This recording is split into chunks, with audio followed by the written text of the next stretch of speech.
الحمد لله نحمده ونستعينه ونستغفره ونعوذ بالله من شرور أنفسنا وسيئات أعمالنا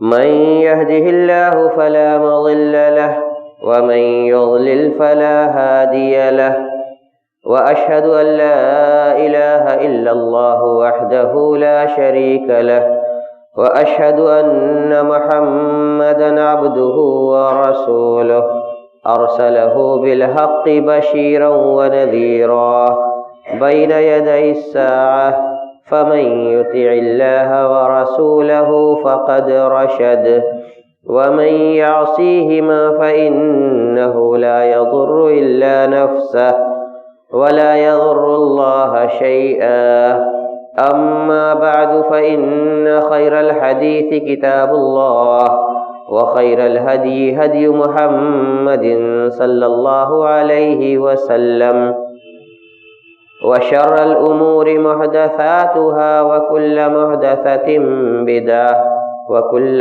بدعة ضلالة وكل ضلالة في النار. أعوذ بالله السميع العليم من الشيطان الرجيم. بسم الله الرحمن الرحيم. كذبت قبلهم قوم نوح وأصحاب الرس وثمود وعاد وفرعون وإخوان لوط وأصحاب الأيكة وقوم تبع كل كذب الرسل فحق وعيد. أفعينا بالخلق الأول بل هم في لبس من خلق جديد. وقال عز من قائل بسم الله واستعينوا بالصبر والصلاة وإنها لكبيرة إلا على الخاشعين. وقال تعالى ألم نشرح لك صدرك ووضعنا عنك وزرك الذي أنقض ظهرك ورفعنا لك ذكرك فإن مع العسر يسرا إن مع العسر يسرا فإذا فرغت فانصب وإلى ربك فارغب.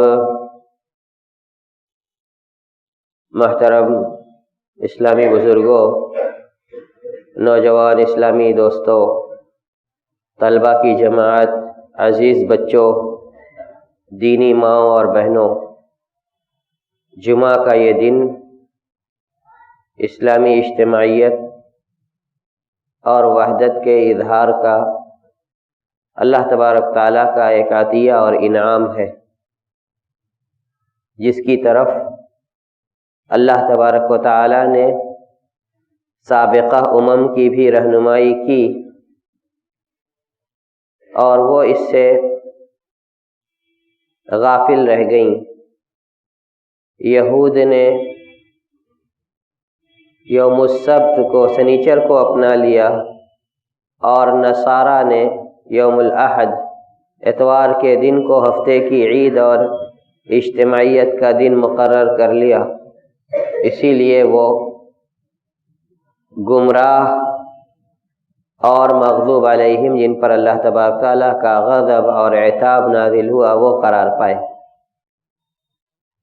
جمعہ کا یہ منبر لوگوں کو ان کے پیش آمدہ مسائل کا حل بتلانے، معاشرے کی خرابیوں کی طرف نشاندہی کرنے، اور مصائب و فتن اور آزمائش کے وقت ایک مسلمان کا موقف کیا ہونا چاہیے، اس کی شہد ہمت کے لیے، ہمت کو قائم رکھنے اور ہمت کو جگانے کے لیے کون سے اعمال کی طرف اس کی نشاندہی کرنی چاہیے، امت کی دنیا اور بھلائی کن کاموں میں اس کی طرف رہنمائی کا یہ موقع ہوتا ہے.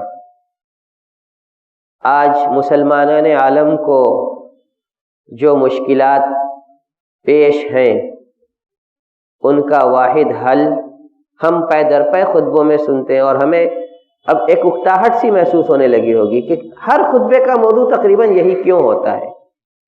اللہ کے رسول صلی اللہ علیہ وسلم صحابہ کرام کو کسی بات پر بار بار تلقین کرتے تھے، یہاں تک کہ صحابہ بھی کہتے تھے کہ اب اللہ کے رسول بس ہی کر دیتے. جیسے کہ اللہ کے رسول صلی اللہ علیہ وسلم نے کبیرہ گناہوں سے صحابہ کو ڈرایا، اور اللہ کے رسول صلی اللہ علیہ وسلم ٹیک لگائے آرام سے مسند اور روستے بیٹھے ہوئے تھے. لیکن جب جھوٹی بات اور جھوٹی گواہی کی خطرناکی کی طرف اشارہ کرنا ہوا تو راوی کہتے ہیں وَكَانَ مُتَّكِئًا فَجَلَسَ، آپ ٹیک لگائے بیٹھے تھے، پھر آپ سیدھے ہو گئے. سیدھے بیٹھ کر کے آپ نے پھر فرمایا کہ الا وقول الزور وشہادت الزور، اور دھیان رہے جھوٹی بات اور جھوٹی گواہی یہ بھی ہلاک کرنے والے اعمال میں سے. پچھلے تمام اعمال کو الاشراک باللہ وقتل النفس والتولی یوم الزحف وقذف المحصنات الغافلات المؤمنات سب کو آپ نے ایک ایک مرتبہ شمار کرا ہے. شرک جیسی ہولناک گناہ کو بھی، شرک جیسے ہولناک گناہ کو بھی ایک بار شمار کرا کے آپ آگے بڑھے. لیکن جب ضرورت سمجھی کہ جھوٹی بات اور جھوٹی گواہی پر بار بار تلقین کریں، صحابی کہتے ہیں رضی اللہ تعالی عنہ فما زال یکررها، آپ الا وقول الزور وشہادت الزور اتنی بار دہراتے رہے حتی قلنا، یہاں تک کہ ہم کہہ پڑے لیتہ سکت، کاش کہ آپ خاموش ہو جاتے. یہ کوششیں انہی کڑیوں کو ملانے کی کوشش ہے کہ گزشتہ ہفتوں میں جو کڑیاں چھوٹ گئی ہوں ان کو مکمل کرنے کی ایک کوشش کی جائے. میں نے آپ لوگوں کے سامنے قرآن مجید کی سورہ بقرہ کی ایک آیت اور اس کے بعد پوری سورہ انشراح پڑھی. دونوں جگہ کے موضوع کا تعلق یہ ہے،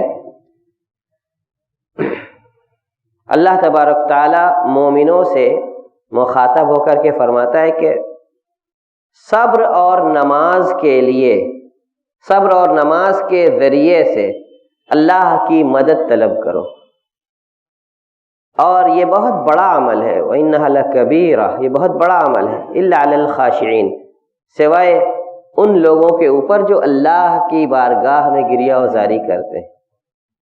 اور سورہ علم نشرح جس کو ہم نے پڑھی ابھی، اس میں اللہ تبارک تعالیٰ اپنے نبی کو اپنی نعمتیں یاد کرا کے ایک وصیت فرماتا ہے فَإِذَا فَرَغْتَ فَانصَبْ، کہ جب آپ تمام امور سے فارغ ہو جائیں تو اللہ کی بارگاہ میں سیدھے کھڑے ہو جائیں. وَإِلَىٰ رَبِّكَ فَارْغَب، اور اپنے رب سے ہی لو لگائیں.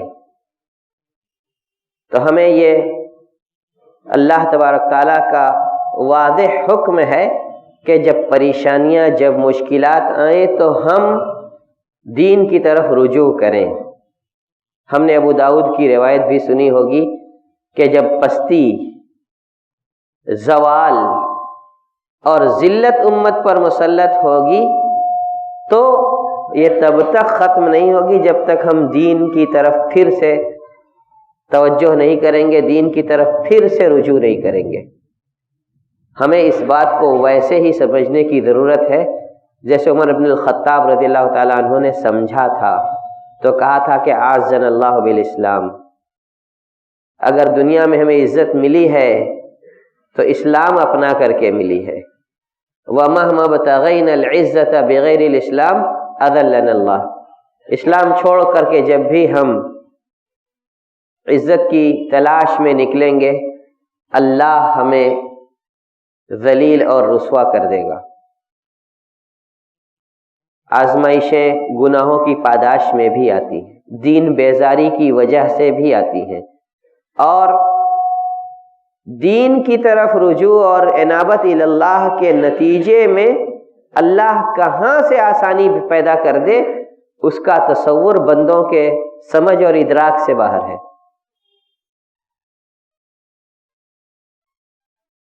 غور کیجئے اللہ کے رسول صلی اللہ علیہ وسلم کے عملی نمونوں پر۔ اللہ تبارک تعالیٰ نے جس جنگ کو یوم الفرقان کہا، جس میں 313 کے عدد نے 1000 پہ فتح پائی، اس میں اللہ تبارک تعالیٰ کی بارگاہ میں اللہ کے رسول صلی اللہ علیہ وسلم سربہ سجود ہو جاتے ہیں۔ لڑائی سے پہلے سجدے میں گر جاتے ہیں، زار و قطار روتے ہیں، آپ کے منہ پہ ایک ہی دعا ہوتی ہے، اللہم ان تہلک ہذہ العصابۃ لن تعبد، کہ اللہ آج یہ چھوٹی سی ٹکڑی اگر ماری جاتی ہے کبھی اس روئے زمین پر تیری عبادت نہیں ہو۔ ضرورت کس بات کی ہے؟ اسی گریہ وزاری کی کہ اللہ ہم تیرے بندے ہیں، تیرے نام لیوائیں، تیری زمین پر تیرا نام بلند کرنے کے لیے ہم ہیں، جیسا کہ تو نے ہماری ذمہ داری لگائی ہے۔ پہلے اپنے کو حقیقی معنوں میں خلیفۃ اللہ فی الارض بنائیے، اللہ کے خلیفہ، جیسا کہ اللہ نے فرشتوں سے اعلان کیا تھا وَإِذْ قَالَ رَبُّكَ لِلْمَلَائِكَةِ إِنِّي جَاعِلٌ فِي الْأَرْضِ خلیفہ، کہ میں زمین کے اندر اپنا نام لینے والا برپا کرنے والا ہوں۔ اللہ کا ذکر وَلَذِكْرُ اللَّهِ اکبر، اللہ کا ذکر سب سے بڑی چیز ہے، اس کو قائم کیجئے۔ گریہ وزاری کی اللہ تبارک تعالیٰ کے حضور میں اللہ کے رسول صلی اللہ علیہ وسلم نے، اور یہی دہائی دی کہ اگر یہ چھوٹی سی ٹکڑی آج ہلاک ہو جاتی ہے زمین پر تیری عبادت نہیں ہوگی۔ اللہ نے ان کو فتح نصیب فرمائی تاکہ وہ زمین میں اپنی عبادت کے ذریعے سے اللہ کا نام روشن کریں۔ اگر ہم بھی اپنے اسی وظیفے پر لگ جائیں تو اللہ تبارک تعالیٰ کوئی بعید نہیں کہ ہماری بھی مدد کرے، اور وہاں سے کرے جہاں سے ہم سوچ نہیں سکتے۔ آزمائشیں یہ اللہ کی سنت بھی رہی ہے، انبیاء کو آزمایا گیا، اولیاء اللہ کو آزمایا گیا، اور ہر ایک کو اللہ کے رسول صلی اللہ علیہ وسلم کی پیشین گوئی ہے کہ لا یزال البلاء بالمؤمن فی نفسہ ومالہ وولدہ حتی یلقى اللہ وما علیہ خطیئہ، کہ آزمائشیں مسلمان کا دامن نہیں چھوڑیں گی، مومن کا دامن نہیں چھوڑیں گی، اس کے مال میں، اس کی جان میں، اس کی اولاد میں اس کو گھیرے رہیں گی، یہاں تک کہ وہ اللہ سے جب ملاقات کے لیے یوم محشر کھڑا ہو تو اس کی کوئی گناہ نہ بچے، سب کفارے ہو جائیں۔ لیکن انابت شرط ہے۔ اللہ کے رسول صلی اللہ علیہ وسلم نے جو دہائی دی وہ ان کی عبادت کی دی، اور صحابہ کرام نے اللہ کی بندگی کی وہ نظیر پیش کی کہ دنیا اسی کو آئیڈیل بنا کر کے اللہ کی بندگی اور عبادت کا معیار قائم کرتی۔ اور ہجرت کے موقع پر لے لیجئے، اللہ کے رسول صلی اللہ علیہ وسلم اللہ پہ توکل کر کے جب گھر کفار کے نوجوانوں سے جو شمشیر بکف ہیں، ہاتھوں میں ننگی تلواریں، اللہ کے رسول کو موقع پاتے ہی ختم کرنے کی سازش ہے، وَجَعَلْنَا مِن بَيْنِ أَيْدِيهِمْ سَدًّا وَمِنْ خَلْفِهِمْ سَدًّا فَأَغْشَيْنَاهُمْ فَهُمْ لَا يُبْصِرُونَ پڑھتے ہوئے نکل گئے، اور جب صبح ان کی آنکھ کھلی تو دیکھا کہ محمد تو جا چکے ہیں بستر پر، در حقیقت علی سو رہے ہیں رضی اللہ تعالی عنہ۔ تو ان لوگوں نے سراقہ بن مالک کو پیچھے لگایا۔ سراقہ کی ساری تدبیریں اللہ کے فضل سے ناکام ہوتی رہی، زمین میں گھوڑے کے پاؤں دھنستے چلے گئے۔ سراقہ نے کہا یہ غیبی مدد ہے، اس کا ہم تصور نہیں کر سکتے، واپس چلے آئے۔ تلاشتے تلاشتے کچھ لوگ غار ثور کے دہانے پہ کھڑے ہو گئے۔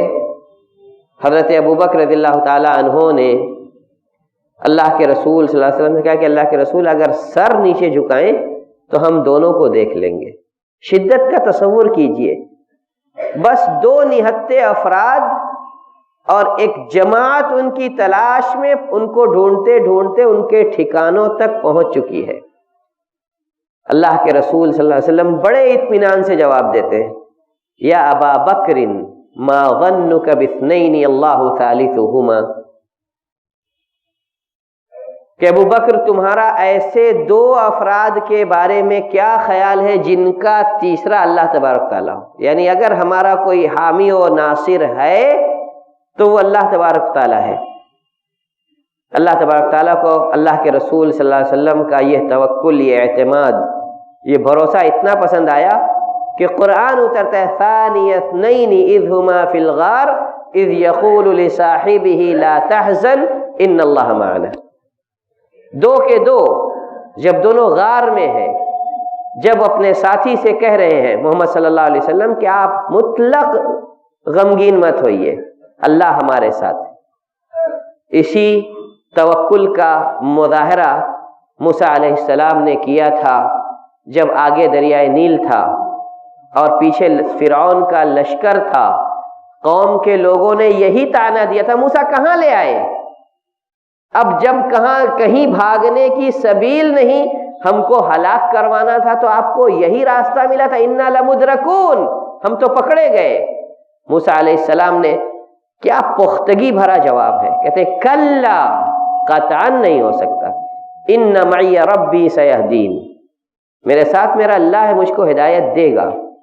لیکن اپنے آپ کو اس مدد، اس نصرت کے لائق اور اس توکل اور اس یقین پر جمانے کی ضرورت ہے.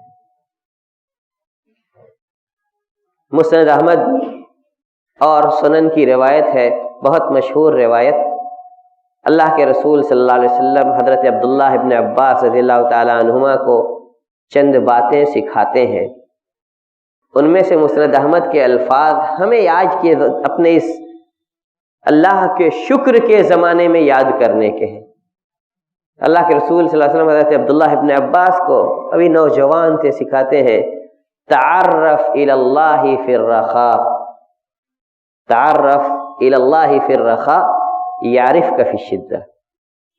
جب خوشحالی رہے تب اللہ کو یاد رکھو، امن رہے، سکون رہے، چین رہے، فراوانی رہے، تب سرمستی اور شادمانی میں مت گم ہو جاؤ. اس وقت اللہ کو یاد رکھو جب پریشانی آئے گی. یعرفک فی الشدہ، اللہ تبارک تعالیٰ اس پریشانی میں تمہیں یاد رکھے گا. وَاعْلَمْ أَنَّ الْفَرَجَ مَعَ الْكَرْبِ، اور بچے یہ جان لو کہ اللہ تبارک تعالیٰ کی طرف سے آسانی تکلیف کے ساتھ آتی ہے. وَأَنَّ النَّصْرَ مَعَ الصَّبْرِ، اور یہ کہ مدد صبر کے ساتھ آتی ہے. اب سورہ انفال پہ چلیے. اللہ تبارک تعالیٰ فرماتے ہیں وَأَطِیعُوا اللَّهَ وَرَسُولَهُ وَلَا تَنَازَعُوا. جتنے بھی مشکل حالات ہو جائیں، ہماری سب سے بڑی مشکل یہ ہے کہ ہم کسی ایک کی قیادت تسلیم کرنے کے روادار نہیں، اور نہ ہمارے قائدین کو اتحاد و اتفاق کی توفیق. یہ سب سے بڑا المیہ ہے. وَأَطِیعُوا اللَّهَ وَرَسُولَهُ وَلَا تَنَازَعُوا، اختلاف مت کرو. جان پر بن آئے گی تب بھی ہم مختلف رہیں گے، ہر ایک کو اپنے 1.5 اینٹ کی مسجد کی فکر رہے گی. فَتَفْشَلُوا، اللہ تبارک تعالیٰ نے نتیجہ بیان کر دیا. اختلاف میں پڑے رہو گے ناکام ہو جاؤ گے. وَتَذْهَبَ رِيحُكُمْ، تمہاری ہوا اکھڑ جائے گی، ناکام ہو جاؤ گے. وَاصْبِرُوا، صبر کرو. إِنَّ اللَّهَ مَعَ الصَّابِرِينَ، اللہ تبارک تعالیٰ صبر کرنے والوں کے ساتھ ہے. تو اسی صبر کی ضرورت ہے. وَأَنَّ النَّصْرَ مَعَ الصَّبْرِ وَأَنَّ مَعَ الْعُسْرِ يُسْرًا، اور یہ جان لو کہ تنگی کے بعد آسانی ہے. اور میں نے آپ لوگوں کے سامنے سورہ انشراح کی تلاوت کی تھی. اللہ تبارک تعالیٰ جب محمد صلی اللہ علیہ وسلم کو ان کے سینے کے بوجھ کو ہٹا کر کے اور بہت ساری نعمتیں ان کے اوپر کرنے کے بعد فرماتا ہے کہ جب ان ساری نعمتوں کو آپ نے اپنے اوپر محسوس کر لیا فَإِذَا فَرَغْتَ فَانْصَبْ وَإِلَىٰ رَبِّكَ فَارْغَب، تو جب آپ فارغ ہو جائیے تو اللہ کی بارگاہ میں کھڑے ہو جائیے، اپنے رب کی طرف رغبت کیجیے، اپنے رب کی طرف جھکاؤ کیجیے، رب کو یاد کیجیے. اگر ایک مسلمان اللہ کے رسول صلی اللہ علیہ وسلم کی سنت پہ کاربند ہو جائے، اس کے بہت سے مسائل کا خود بخود وہی حل ہے. اللہ کے رسول صلی اللہ علیہ وسلم جب ان کو کوئی مشکل بات پیش آتی، کیا سنت تھی ان کی؟ فزع الی الصلاۃ، جلدی سے نماز کے لیے کھڑے ہو جاتے. اور حضرت بلال کو حکم دیتے قم یا بلال فارحنا بہا، بلال اٹھو ہمیں اس نماز کے ذریعے سے راحت اور سکون پہنچاؤ. خود فرماتے ہیں وَجُعِلَتْ قُرَّةُ عَيْنِي فِي الصَّلَاةِ، نماز کے اندر میرے آنکھوں کی ٹھنڈک رکھی گئی ہے۔ لمبا قیام کرتے، پاؤں سوج جاتے، داڑھی تر ہو جاتی، سجدہ گاہ بھیگ جاتی۔ مائی عائشہ کہتی اے اللہ کے رسول سب کچھ کس لیے؟ اما غفر اللہ لک ما تقدم من ذنبک وما تاخر، اللہ نے تو آپ کے اگلے پچھلے سارے گناہ معاف کر دیے۔ اللہ کے رسول صلی اللہ علیہ وسلم فرماتے افلا اکون عبدا شکورا، کیا میں اللہ کا شکر گزار بندہ نہ بنوں؟ تعرف الی اللہ فی الرخاء، ایسے ہی خوشحالی میں اللہ کو یاد رکھو، یعرفک فی الشدہ۔ حافظ ابن کثیر جب سورہ انشراح کی تفسیر لکھتے ہیں تو اس میں ایک شاعر کے 4 مصرے لکھتے ہیں، اذا عمت بک البلوى ففکر فی الم نشرح فعسر بین یسرین اذا تأملت فافرح، کہ جب مصائب گھیر لے تو اس قرآن مجید کی چھوٹی سی سورہ کے اندر غور و فکر کر لیا کرو۔ اللہ تبارک تعالیٰ نے پریشانی کو 2 آسانیوں کے درمیان رکھ کر کے نازل کیا ہے، اور اللہ کی اس حکمت پر جب نظر ہو جائے تو اللہ کی اس بشارت پر خوش ہو جایا کرو۔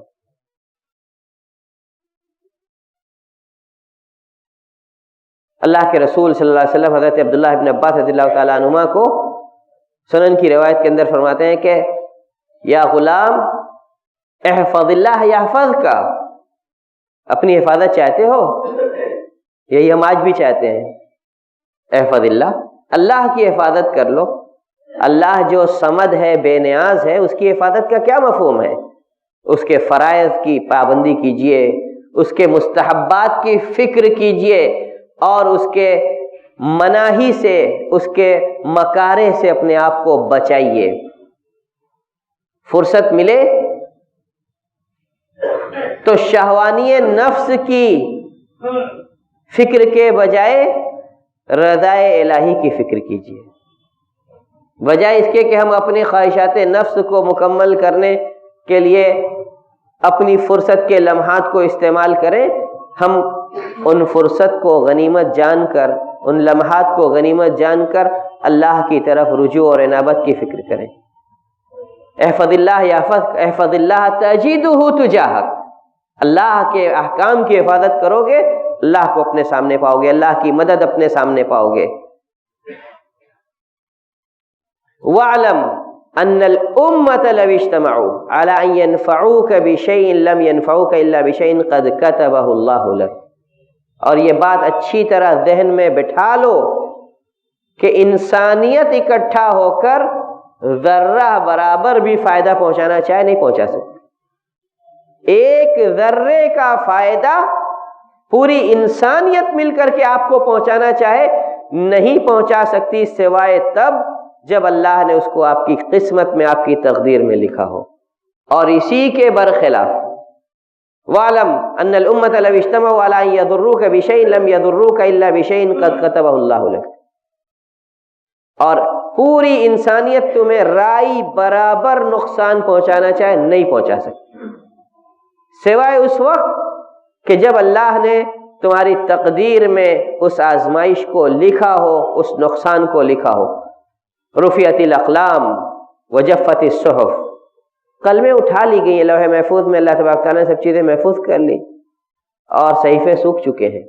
لہذا اللہ پہ توکل، اللہ پہ انابت، اور غور کیجئے اللہ کے شکر کا فائدہ آپ لوگوں نے بارہا سنا ہوگا، بنو اسرائیل کے ان 3 آزمائش زدہ لوگوں کا واقعہ، جن میں سے ایک کو سفید داغ کی اور دوسرے کو گنج کی اور تیسرا بیچارہ نابینا تھا۔ تینوں کے پاس اللہ کا فرشتہ آتا ہے، پوچھتا ہے کیا چاہتے ہو؟ سفید داغ والا کہتا ہے اچھی چمڑی ہو جائے، خوبصورت رنگت ہو جائے، اور کیا چاہیے؟ گنجا کہتا ہے سر پہ بال اگ جائیں۔ سفید داغ والے میں کہتے لوگ اس بنا پر مجھ سے کراہت محسوس کرتے، لوگوں کی یہ کراہت چلی جائے مجھ سے، میرا یہ مرض بیماری دور ہو جائے، لوگ مجھ کو اچھا سمجھنے لگے، ملنے جلنے لگے مجھ سے، دور نہ بھاگیں۔ گنجا بھی یہی کہتا ہے کہ لوگ میرے گنج کی وجہ سے مجھ کو ناپسند کرتے، میرا گنج دور ہو جائے، میرے سر پہ بال اگ جائیں۔ کہا کہ اور کیا چاہیے؟ کہا سفید داغ والے نے کہ ایک حاملہ اونٹنی مل جائے. فرشتے نے اس کو ایک حاملہ اونٹنی دے دی.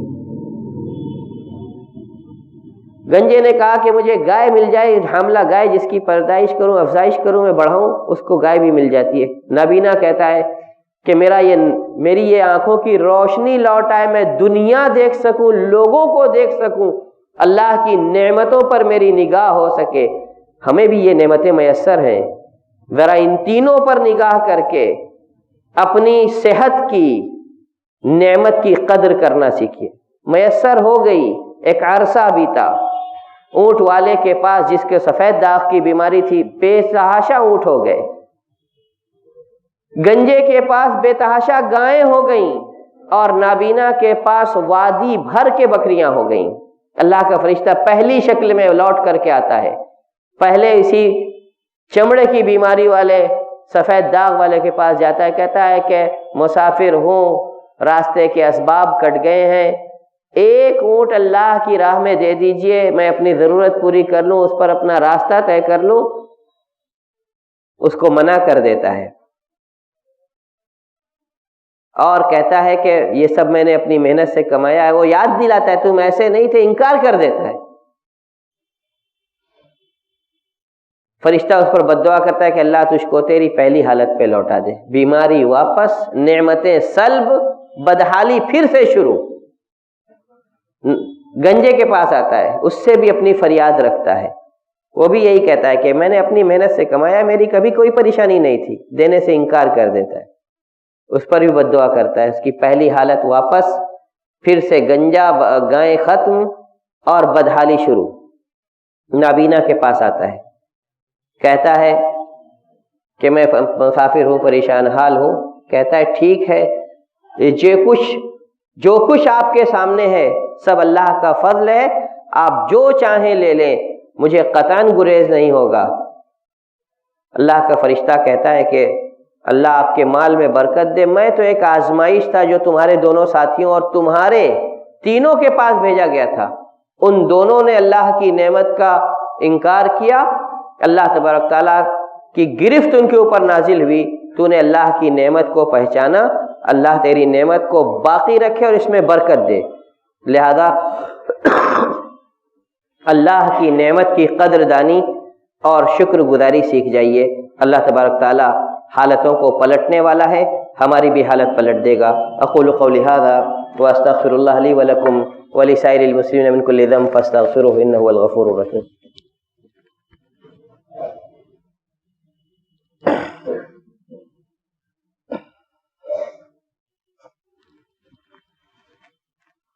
الحمد لله الذي لم يتخذ ولدا ولم يكن له شريك في الملك ولم يكن له ولي من الذل وكبره تكبيرا. وأشهد أن لا إله إلا الله وحده لا شريك له وأشهد أن محمدا عبده ورسوله. أما بعد فأعوذ بالله السميع العليم من الشيطان الرجيم. بسم الله الرحمن الرحيم.